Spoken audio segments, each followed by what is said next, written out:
Good morning, everyone. How are you? It's good to have you here today. My name is Mark Jones. I'm Manager of Broadcast Operations here at MTA. We've got a little video that sort of chronicles the history of our LPFM project and the radio station WTTZ, and we'd like you to view it. And then after we look at that, we'll be ready to launch the station. In 2000, Congress and the Federal Communications Commission created a new class of radio station called LPFM, Low Power FM. This class of station at 100 watts was developed to allow towns, community groups, schools, and churches an opportunity to reach the public with local programming. In 2003, that effort and that hope for an MTA station became a reality when the Maryland Transit Administration became one of the very few entities awarded a very much sought after and highly coveted LPFM broadcast license for station WMVK in Perryville, Maryland, at the northern end of Mark Penline service. That station took to the air not long after with an MTA commuter traffic and weather together MTA transit information format, which included a mix of up-to-the-minute and time-saving commuter traffic updates, transit-related public affairs talk programming, and instrumental music. This winning combination and the success of the station and other pioneer LPFM stations led to more being licensed in subsequent windows of opportunity. Recognizing an enormous and valuable opportunity to reach an even greater number of radio listeners and MTA customers right in the middle of MTA's core service area, MTA Manager of Broadcast Operations Mark Jones applied for and was granted an LPFM license for Baltimore. You've heard this before. On I-81 in the county of Montgomery from mile marker 120. It's existing traffic advisory radio. MTA is changing that sound with a new presentation for Traffic Advisory Radio, or TARS Radio. Good morning, here's your MTA commuter traffic and weather together. We have on the MARC trains, Brunswick 878 operating with a 30 to 35 minute delay. Penn and Camden trains on time, light rail metro subway on schedule. The 1 and 64 buses are diverting at Hanover and Austin. The weather for today, partly cloudy and a high of 92. That's MTA commuter traffic and weather together. Followed by a real-time update on air travel delays at BWI, which will be followed by automobile traffic updates powered by SHA and the chart information systems. A total and unique, original, up-to-date transportation report, unlike anything provided elsewhere on the radio dial. MTA commuter traffic and weather together, covering the rails and buses. BWI delays covering air traffic, and SHA delays covering the roads and highway. MTA Radio, the transportation channel for Baltimore.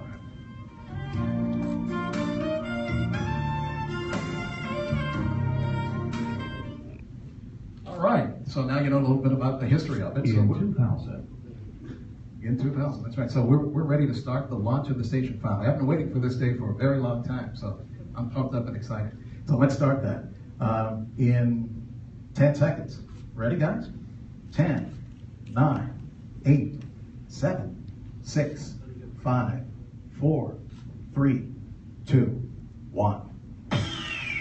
Direct from the WTTZ broadcast station, Event Studio 270. You're listening to the live ribbon-cutting launch of WTTZ, the Maryland Transportation Channel. Now your host, MTA Administrator Paul Comfort.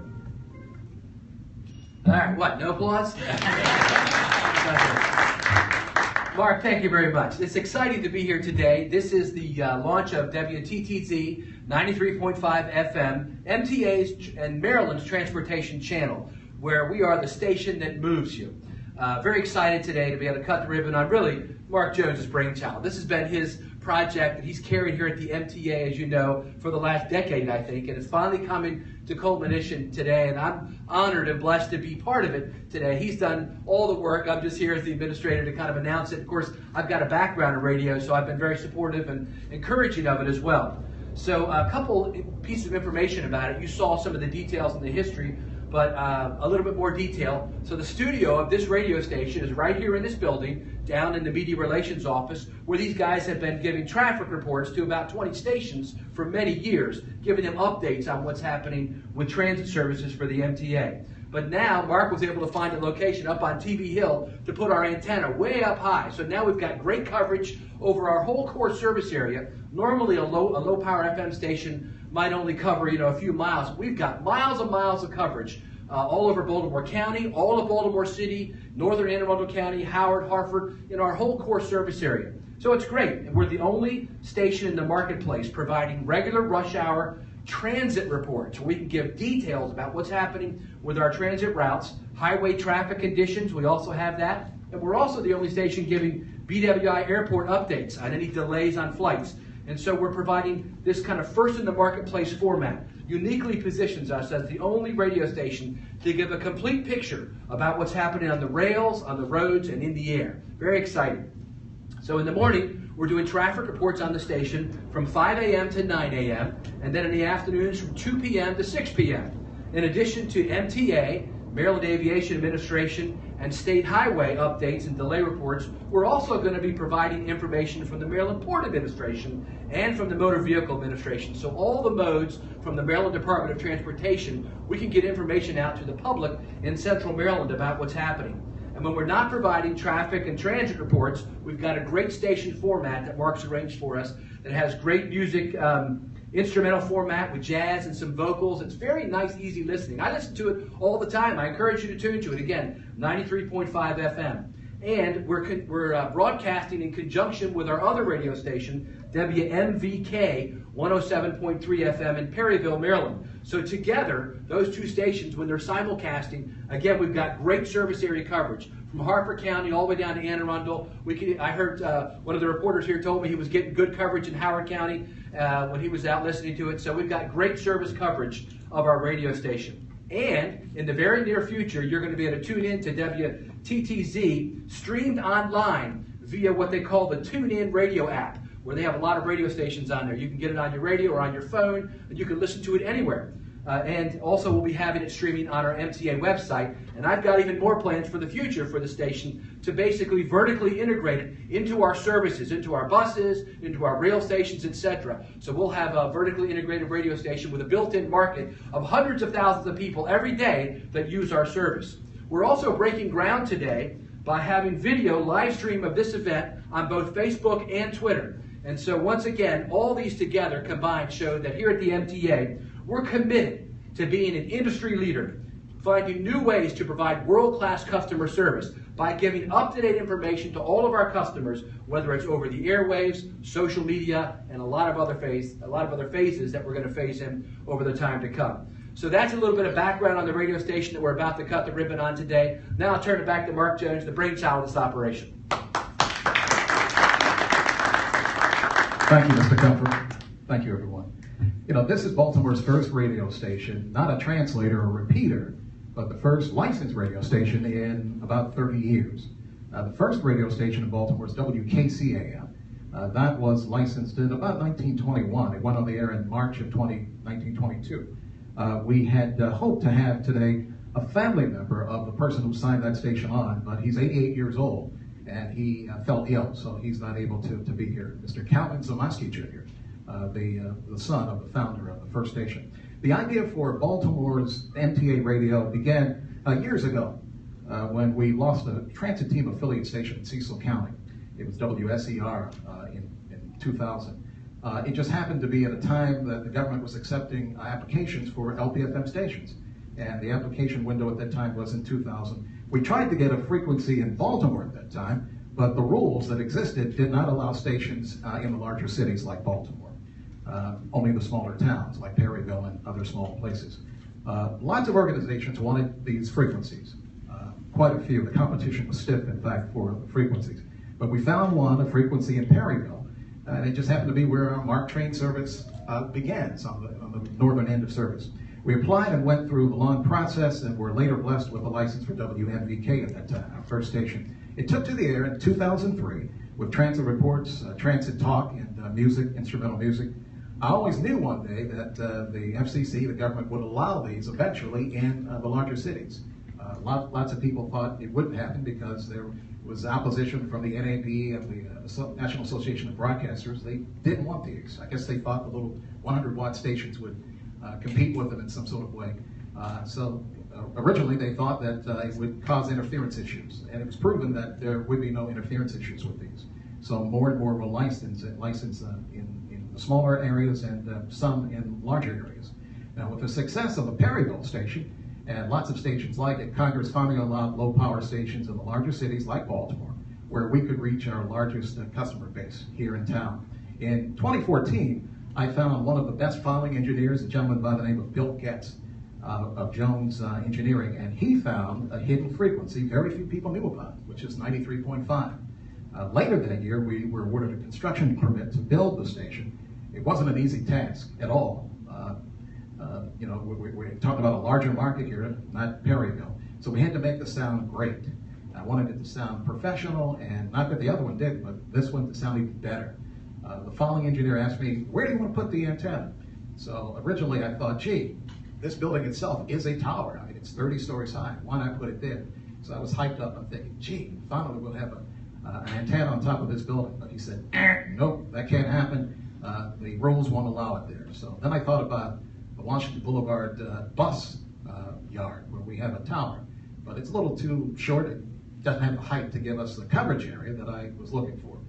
So just by chance, I had received a correspondence from engineering, which sort of indicated years before that we had some property, or at least some access to a tower in Television Hill. And at that time, it meant nothing to me. So I just logged it up here. So eventually, it hit me. Wow, we have something already on Television Hill. So what we did was check that out, and the engineer came back and said, sure, it works. So that's where we ended up putting it in. The tallest place, the highest point in Baltimore, TV Hill, 500 feet above the city. And that's what allows us to have the, as Mr. Comfort said, the great coverage area. But then we had to physically build the station. So I brought an engineer in who did engineering for two of the colleges. And his name is Ed Buchan. He's our engineer here this morning. He's a mad scientist of an engineer, very good at what he does, and he's been very instrumental in making this happen. But it wasn't easy. If you can imagine trying to build a radio station on a government platform, all the security protocols that the government has, all the concerns they have, every piece of equipment, for the most part in radio today, has an IP address. It's not like when radio was when I was there originally. Everything was analog, but everything has an IP address, so everything has to talk to the outside world, to the internet. Can't do that on a government platform because there are concerns about security.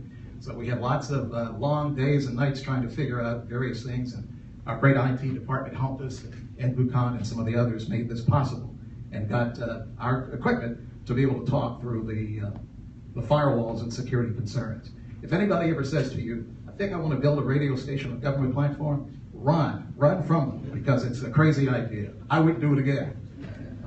And if you want to do it, have lots of aspirin, because you're going to have lots of headaches. But we were able to walk through that and get through it with God's grace. We were eventually able to make it all work. It took Engineer Buchan and a winning team to make it possible. Some folks I'd like to thank here today. For instance, I had to write the list down because there are so many people that helped make this possible. I want to thank Jim Snyder of our MTA radio shop, and these are all his people. John Martin was instrumental in making it happen. Dean Marasco, Dean Harrigan, Philip Costa, Vladimir Kegushniksky, Edward Spouse. I want to thank Steve Nazem, who's also on the staff. These folks were very dedicated to helping make this happen. I also want to thank Reed Kreider and his IT group. They were just very helpful in making this happen. Reed, Hank Davis, Diane Brown, Susan Shaw Blake, Derek Calhoun, Lance Hoffman, Carolyn Anderson, Francis Faishon, Nicole Perkins, Rena Sewell, Grayson Morris, great people who helped to make this work. And they're the folks who helped me from getting the headaches that I would have had even more of if I didn't have them there. And Rick Simmons and the MTA facility staff who made a lot of this here possible today, setting this up for us. Rick Simmons, Matthew Hub, Hugh, James Tressler, Robert Gilman, John Hartman, Gary Barnett. I want to name all of these people because without them, none of this would have been possible. In the MTA engineering department, Mark Schaefer, Randy Fertig, and Tammy Bolden were instrumental in helping make all of this possible. GL Communications, Caldup Batul, this gentleman sitting right here. Stand up, Caldup. Caldup was with us for the very first LPFM launch, WNVK. He was instrumental in helping to put that on the air and Now he's here to help us with WTTZ. So thank you, Colden. Ken Moffitt, I don't know if Ken is here today. He's not. Ken Moffitt of the GL Communications team, and VJ Komarni, is that his name? VJ was very helpful in making it all happen. Then the immediate broadcast operations group, my staff, Kirk Cronkey, who's a gentleman here, who you'll see momentarily do a report, and Kyle Yearwood. Kyle's back there. He's our videographer and our a transit team reporter in the morning, and our MTA Office of Media Relations team, Ryan Naraki, my boss, Sandy Arnett, Paul Shepard, Simone Johnson, Janice Timmons, Darlene Mason, Jerry Hamlin, John Burrow, Karen Bromberg, Ann Fields, all instrumental in helping to make this happen. I also want to thank our administrator, Mr. Paul Comfort, for his leadership and his incredible support along the way in this project. What's the chance of having an administrator who's a broadcaster? And when I met him and found out that he had come from radio, I'm thinking, man, that's amazing. You know, this is God actually working here, because the other administrators didn't really understand the whole radio thing. But here's a guy who worked in radio for years and understood what we were doing, what we wanted to do, and how we needed to make it work. So it came together, and it was just amazing that he would join us. Now, the big moment. In the tradition of Marconi, Edward Armstrong, Tesla, Fessenden, and Lee DeForest and others who helped invent radio, we officially dedicate this station today with a ribbon cutting launch.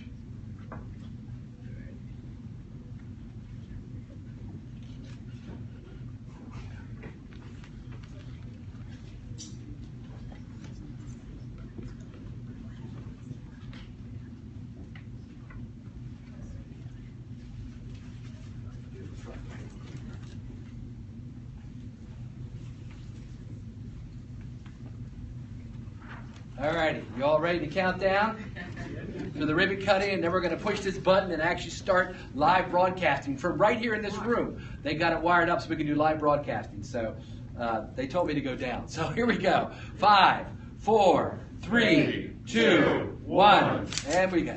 There we go. All right. Are we ready? 3, 2, 1. Now, Maryland Transportation Channel commuter traffic and weather together. Good morning from the MTA. We have on-the-mark trains. On-time service at this hour. Light rail is operating on schedule. Metro Subway is on time. And on the buses, we have a heavy volume of passengers on the 519 and 36 lines. The 13, 104, 120, 160 buses all diverting at Wolf and Monument for construction. 110, 20, those buses diverting at Baltimore and Cary, construction there. Thurgood Marshall BWI is showing no major delays at this hour. And the weather for today, partly cloudy with a high of 65. Tonight, partly cloudy, the low 45. And for Friday, mostly sunny with a high of 62. For the MTA Transit team, I'm Kirk Cronkey on the Maryland Transportation Channel.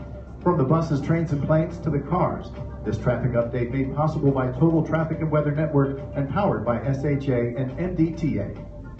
We continue to be accident-free on our major roads and highways around Baltimore on this Thursday morning. Heavy and slow as normal for this hour on southbound 83 Harrisburg Expressway, currently from York Road to Belfast, and then from Warren Road to 695, and then on the Jones Falls Expressway, very stop and go from 695 on down to Cold Spring Lane.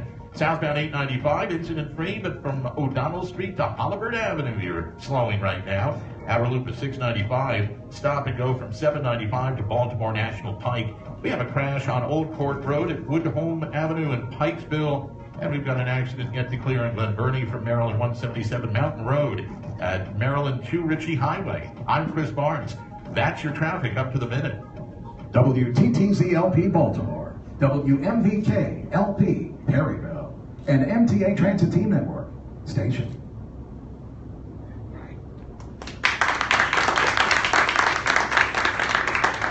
So that's what you can expect to hear on a regular basis. It's actually happening right now. We've been beta mode for a month or two, and it's been going very well. And so tune in to 93.5. It's a fun way to get information about transit here in the area. And so now we're done, and you can mingle and have some coffee, have some cake and water, and we got lots of little handouts for people. And I really want to thank Mark one more time and his team for doing a great job putting this together.